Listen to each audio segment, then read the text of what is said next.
What is Devon Archer going to say? In less than a week, Archer, Hunter Biden's former best friend and former business partner, is going to answer questions by the House Oversight Committee. He's going to answer them under oath.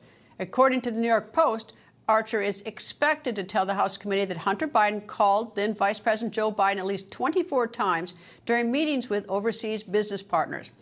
And then this news today, House Speaker Kevin McCarthy announcing he is considering an impeachment inquiry of President Joe Biden. The topic, alleged claims of financial misconduct. House Ways and Means Committee Chairman Jason Smith says evidence from the Hunter Biden investigation leads directly to the president. Missouri Congressman and House Ways and Means Committee Chairman Congressman Jason Smith joins us. Good evening, sir. And did I quote you correctly that there is evidence that leads directly to the president? And if so, what is that evidence and what do you mean by directly?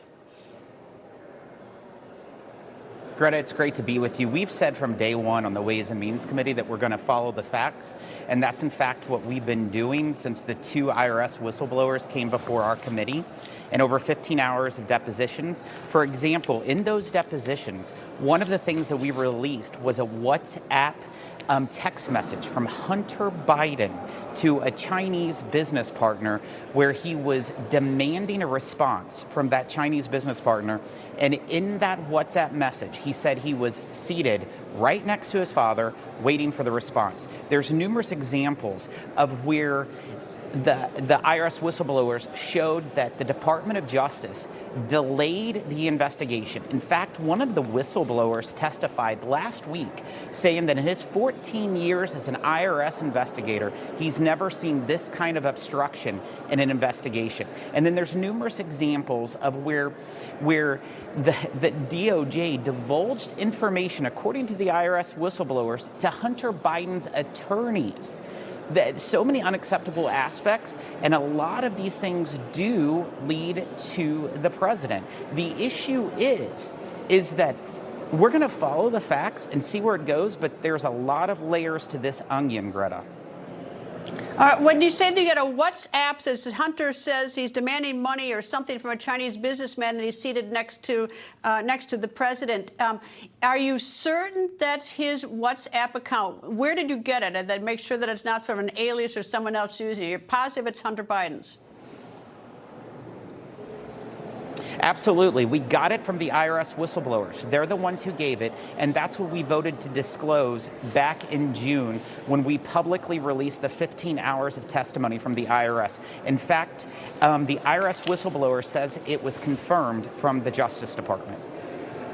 All right. Let me jump topics now to Speaker of the House, Kevin McCarthy, where he is making a suggestion, I don't know if that's the right word, that perhaps there'll be an impeachment inquiry of President Biden. Would that be something you would support right now based on the information you have before your committee? You know, we are collecting the facts right now. Myself, Jim Jordan, and Jamie Comer have asked for 13 different people to come before our committees because we have a lot of questions to ask, in particular about the October 7th, 2022 meeting where the U.S. Attorney, Mr. Weiss, apparently told individuals that he tried to bring charges in Washington, D.C., and also asked for a special counsel but was denied. The facts aren't adding up. We need to get some answers to the questions.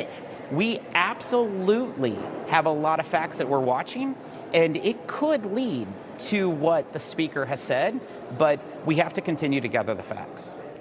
All right. So at this point, it's premature for you to say for you to reach your opinion on whether that would be something. Is that fair to say?